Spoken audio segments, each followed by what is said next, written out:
ವರ್ಷಕ್ಕೊಮ್ಮೆ ಬಂದೇ ಬರುವುದು ಬೆಳಕಿನ ಹಬ್ಬ ದೀಪಾವಳಿ. ಮಕ್ಕಳಿಗೆಲ್ಲ ಸಂತಸ ತರುವ ಸಂಭ್ರಮವೆಂದರೆ ದೀಪಾವಳಿ.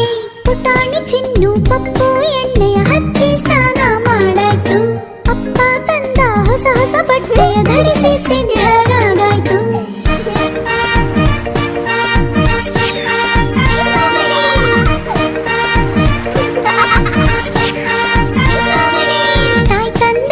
ನಮಿಸಿ ಹಬ್ಬದ ಉಡುಗೊರೆಯನ್ನು ಪಡೆದಾಯ್ತು.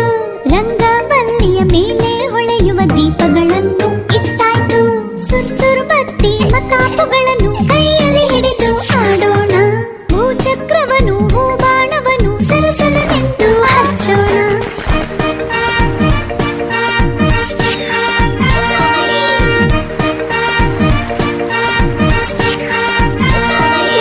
ಢಮ್ ಢಮ್ ಎಂದು ಸದ್ದನ್ನು ಮಾಡೋ ಪಟಾಕಿ ಸಿಡಿಯುವುದು ಭೂಮಿಯಲ್ಲಿ.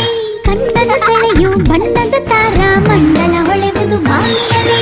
ಮಿಠಾಯಿ ಲಾಡು ಪಾಯಸ ಹೋಳಿಗೆ ಜೊತೆಗೆ ಚಕ್ಕುಲಿ ಕೋಡು